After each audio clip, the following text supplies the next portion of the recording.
Hi friends, welcome to express cooking and vlog. இன்றைக்கி நம்ம microwave அவனை எப்படி க்ளீன் பண்ணுறதுன்னு பார்க்கலாமா? கண்டிப்பாக மாதத்துக்கு ஒரு தடவையாவது இந்த மாதிரி க்ளீன் பண்ணுங்கள். வாங்க வீடியோக்குள்ளே போகலாம். ஒரு மைக்ரோவேவ் பவுலில் அரைவாசி தண்ணியும் ஒரு லெமனை அந்த ஜூஸை நல்லா புழிஞ்சிட்டு அதோட தோலையும் அதோட போட்டுட்டு வினிகர் 1 டேபிள் ஸ்பூன் ஊற்றிட்டு உள்ளே வச்சு ஒரு 10 நிமிஷம் வைக்கிறேன். 10 நிமிஷத்தில் நல்லா அந்த தண்ணி கொதித்து உள்ளே ஏதாவது வாடை இருந்தால் கூட எல்லாத்தையும் எடுத்துரும். ஏன்னா லெமன் ஜூஸ் வினிகரும் இதில் ஊற்றிருக்கிறனால. அதுக்கப்புறம் அதை வெளியில் எடுத்துட்டு கொஞ்சம் அவனை லைட்டாக கூல் டவுன் ஆக விட்டுட்டு இப்போ அதில் இருக்கிற கிளாஸ் ட்ரே எல்லாத்தையும் வெளியில் எடுத்து வச்சிடலாம்.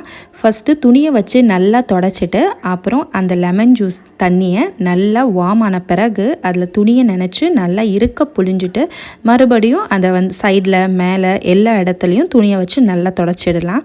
அதுக்கப்புறம் பார்த்திங்கன்னா ஒரு காஞ்ச துணியால் வச்சு நல்லா திருப்பியும் தொடச்சி எடுத்துடணும். அதுக்கப்புறம் வெளியில் எடுத்து வச்சுருக்க அந்த ரிங் கிளாஸ் ட்ரேயலையும் நல்லா கழுவிட்டு நல்லா தொடச்சி வச்சிடலாம். உள்ளேயே திருப்பி மறுபடியும் வச்சிடலாம். கடைசியில் வெளியில் டைரெக்டாக இந்த மாதிரி கிளாஸ் ஸ்ப்ரேலாம் அடிக்காமல் இந்த மாதிரி டவலில் அடிச்சுட்டு ஸ்ப்ரே பண்ணி அடிச்சுட்டு அடுத்து தொடச்சி பாருங்கள். உங்கள் மைக்ரோவேவ் அவனும் கண்டிப்பாக புதுசு போல் எப்போயுமே இருக்கும். இந்த மாதிரி கண்டிப்பாக ஒரு மாதத்துக்கு ஒரு தடவையாவது இந்த மாதிரி ட்ரை பண்ணி பாருங்கள். தேங்க்யூ ஃபார் வாட்சிங். Enjoy your day. தேங்க்யூ.